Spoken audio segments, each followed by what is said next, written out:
Hey everyone, this is Matt from Two Credits, and I'm here today with Alex Nae and Alex Nechita to discuss their upcoming racing management game, The Underground King. You may remember it as the last game on Greenlight, and it is also currently on Kickstarter.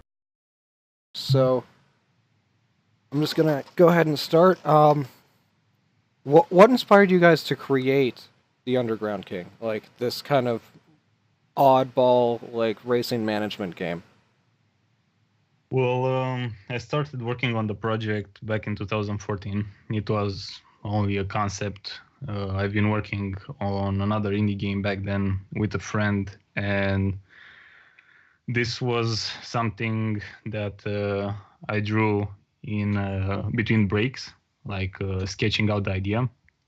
And it was it had a different form back then, but I kind of had to let it go because I was busy with employment and family and other indie projects back then. So then later on, I met Alex on a Facebook development group, and we started working on it and reskin it and make it work for PC. The initial project was for mobile. Okay. Okay, so is there a particular game that inspired the side-scrolling style of racing used in the game? I mean, that's something that we don't see as often anymore as when, like, the NES and Super Nintendo were around. Alex was inspired by XCOM a lot, and I'm not sure if I was directly inspired by any game, but it was something that I really wanted to do. I think the biggest inspiration was D&D, even if it's kind of far-fetched for the game, the demo that we have right now. I wanted to have some sort of a hero, even if it's in a racing form, and have written events that you'll participate in. We have the map events right now and the fishing as a demo for that to give you a little bit of flavor. And I don't know, Alex. Well, I'm an avid Dungeons and Dragons player, and I enjoy roguelike games, which I do consider XCOM and Darkest Dungeon, for example, to be.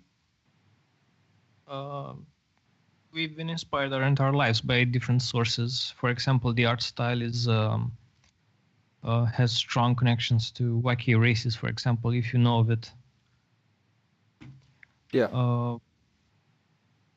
We, as gamers, we develop a taste for certain types of games, right? And sometimes you get the perfect intersection. You get that idea that clicks, and you see it as an entire game. And with some skills and a partner or two, you can actually make it. And that's what happened to us. Yeah, it was most like a mix and match of things that we used to see in childhood, like I don't know, Ren and Stimpy, the cartoons, Two Stupid Dogs, all that jazz. And it kind of reflects in the game, I think, in the humor of the game and in the graphic part. But yeah, I don't think it was something direct, like seeing another game and going like, we want to make that, but a 2.0 version of it. Pretty much. Okay, so what's the story behind the game's world? I mean, when I was going through the demo, I noticed that they're like, "Oh, there's going to be a race. Let's clear the streets for everything," and that's something you don't really see every day. So, Yeah, I was kind of attracted by when I started in 2014. I was kind of attracted by the idea of the dark side of the people and what happens in the I don't know,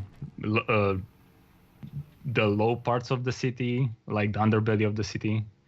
And I was inspired by the voodoo people of Prodigy, if you know the video. Guys running in the forest with death traps and things like that. And to me, it was kind of interesting, the idea that you'll risk your life for meaningless things like money and, I don't know, car parts and fame and whatever.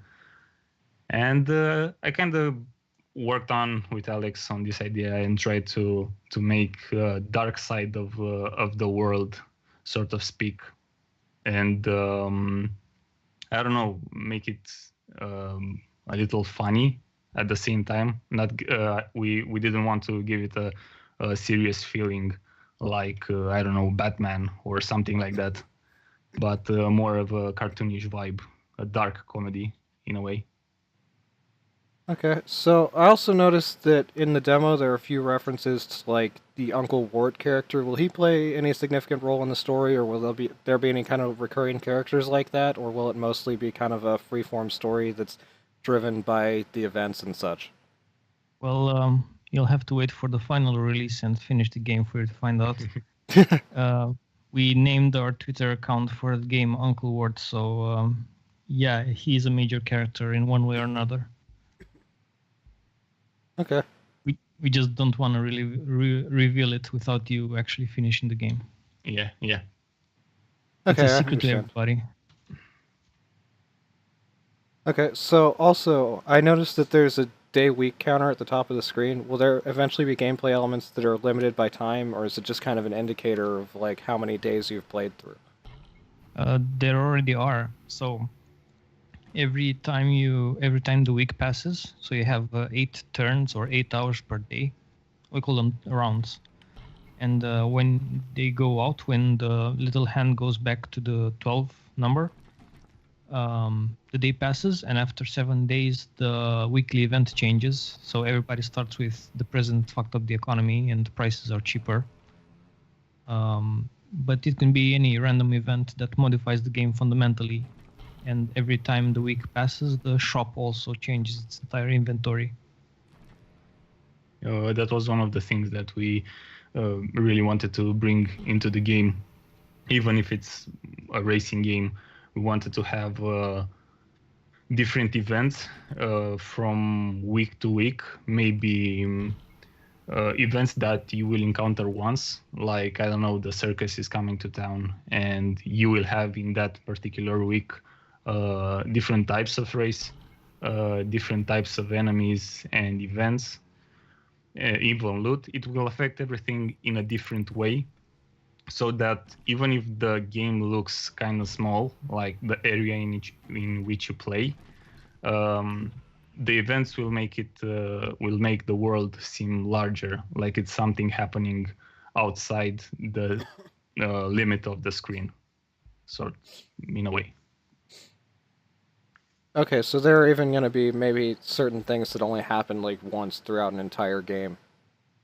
Yeah. Well, in order for that to happen, we need to have a very high diversity of events. So we can make sure it never happens that often, but we need a base for it. And it's something that we want to involve the players, the fans, and the Kickstarter backers eventually in contributing to, like, jokes and ideas for events. Okay. So, speaking of the Kickstarter, I saw on the page that even traits like owns a cat are upgradable. Like, what kind of effect will upgrading owns a cat, for example, will that have? Well, the traits serve basically 3 purposes. The first is to offer diversity into the drivers because, people are different and have different lives, basically. The cars as well. Yeah, the backstory. In game, when certain events occur, you might get the opportunity to send one of your drivers instead of interacting yourself with the event. And this will allow the particular driver to use his or her own traits as bonuses to the dice roll. When you choose an option, you roll a d20 die against the event d20 die.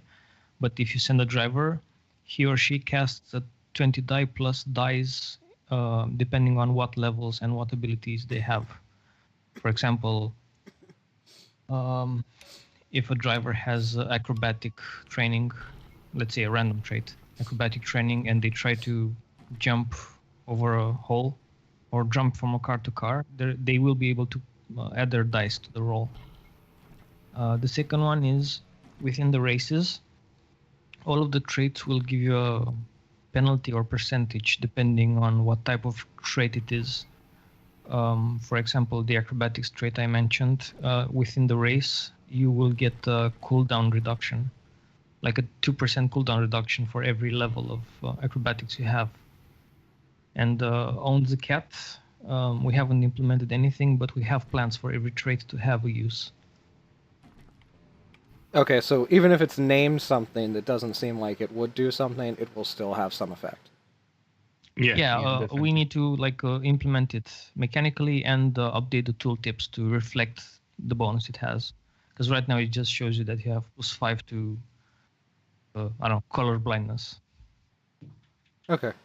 I also noticed that you guys are kind of boasting that you can play as all major RPG archetypes, and I noticed that one of the things you mentioned was killer. How does one play a killer in the Underground King?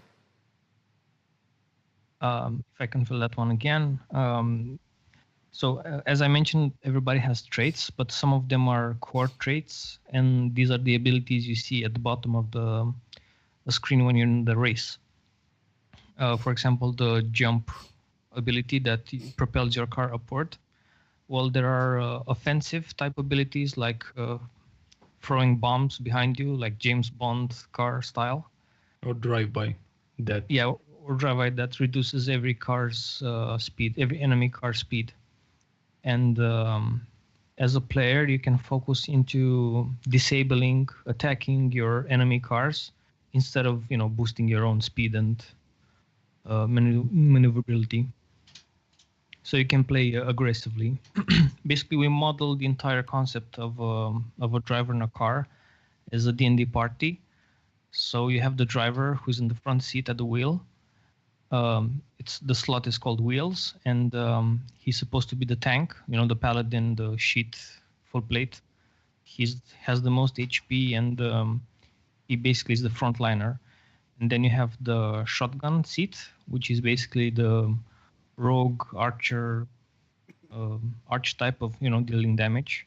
That role is the one with most of the offensive abilities, and the support, which is like he sits in the back, or she, and heals, boosts. It's the support role of a party, the mage, cleric, druid type. Okay, so basically when you attack someone during a race, you can end up killing them. Everybody has HP, the car and the drivers themselves. If you look in the screenshots or in the gameplay or even in the game itself, you can see they have little hearts. For the purpose of the demo, we disable the feature of damage so you can enjoy the race. But you can actually blow your car up, or one of your drivers can become unconscious during the race and you lose control of the abilities. So you need to manage your party. You need to avoid obstacles. It's pretty complex like that. Yeah, we made this thing to diversify the way you choose your style. Like, for example, as Alex said, you have 3 drivers on a car. You have the wheels, the shotgun, and the support. And let's say, for example, you have a driver that you will select for the wheels position, which is the driver that actually drives the car. And he has 2 HP. You don't want to do that because you will support only 2 hits until you're out of the race, because you have no driver on the wheels to take the race forward. But if you choose a tankier driver to control the race, you can resist longer. But at the same time, you will have things like a lower top speed, or I don't know, fewer abilities that you can use in the race. So yeah, we made this a little bit complex in order to give the player the ability to choose his own style based on more than, I don't know, few traits or few things to choose from. Yeah. Okay, so then I also wanted to ask, I had actually never heard of Air Console before I had seen your Kickstarter page. What made you decide to develop an Air Console version of the game? When I went to a local indie meetup in Berlin, they showcased their platform. To clarify, basically you open one of the games on Air Console for free, and using your mobile phone as a controller, you practically play console games on the computer. You do need the internet for it to work because it brings you the game when you open the page, but you don't need any hardware except your mobile phone, which pretty much everybody has. And I was very impressed by this. Like, you don't need to buy the game; it's free, and you have a console experience locally. We could play online, and we could play co-op, like a couch game, and it seems amazing. We were invited by them to make a game, and it was an opportunity we couldn't pass by. They also generally offer us to give us subscription keys to give to our backers on Kickstarter, which added value, and it's something extra for the backers. And we thought, wow, there's an awesome opportunity for everybody to get something out of this. So we accepted their proposal. Yeah, we also thought about the piracy problem, which is quite a big one today, sadly. And we thought, yeah, maybe there are players that won't afford the game, so we can bring something, a lighter version for them to enjoy on this platform. And I think it's a win-win for everyone, as Alex said, in the end. Okay.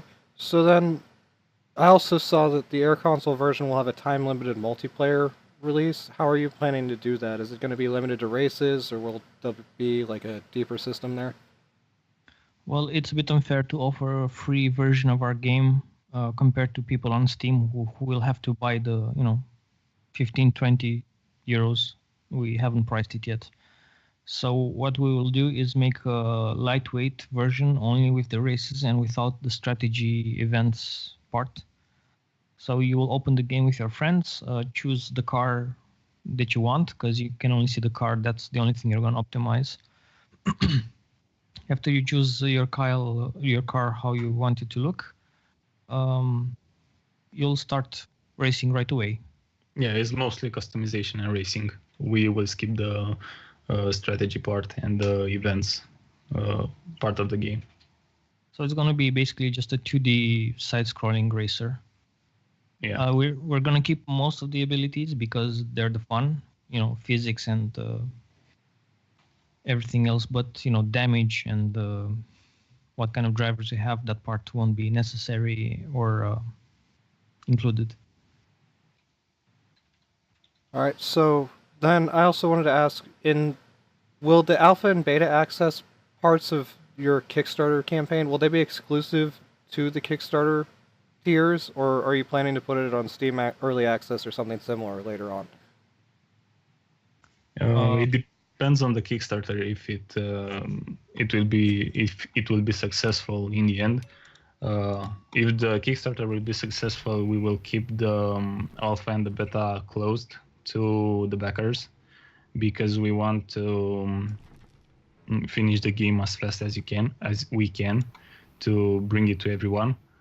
We will also bring like testers and translators, fellow developers to help up with the development part. But yeah, not public. Yeah. Okay, so that actually partially answers another one of my questions. So if the Kickstarter fails, you're still planning to continue with development? Maybe slower. Definitely. The game is planned either way to come out sooner or later, depends on the Kickstarter. Because so far we invested our own money into it, and we plan to invest what we can in the future. But yeah, it will come later than with the Kickstarter. Okay. So then, as a last question, I couldn't go without asking, how does it feel to have had the very last game on Greenlight? Whoa, yeah, that was fucking amazing. I don't know, it really was unexpected. It definitely wasn't something planned. We had no idea that. I don't know if anyone had an idea that Greenlight will stop in that day, will end. Yeah, it wasn't announced or anything. And we had the launch party with a live stream where I showed everything we did with the, setting up Greenlight and clicking publish on stuff. And then people started spamming, wow, you're the last game on Greenlight. And I thought, well, it's just like we're the latest game on Greenlight. But the comments kept coming, and I looked at the filter for the Greenlight, the latest games sorted from the latest to the earliest. No, from the newest to the oldest, yeah. And ours was the last one, and the message for Greenlight that we're retiring it. It was totally unexpected. We had no idea what this would mean. Yeah, and the fact that it was greenlit really soon after, I don't know, a few days. Well, first Kotaku had an article, and then Jim Sterling made a video about our game. Yeah. He was very glad that Steam Like Greenlight ended with an awesome game, and when we heard that from Jim Sterling, his reputation. Yeah. It's amazing to hear those kind of things, especially if you work on a game like nobody knows about it, and then you publish it, and then you kind of don't get praised by it, but it's awesome. It's an awesome feeling to see things working out for us, and yeah, we try to make the best out of this situation and not disappoint the people that want to see the game. All right, well, thanks for talking with me, guys. Thanks for having us, and yeah, it was a pleasure, man. Hey guys, if you like this video, be sure to hit the subscribe button below for more interviews and other video content headed your way soon. If you liked the look of this game or what you heard during the interview, be sure to check out the Kickstarter by clicking the link above. Until next time,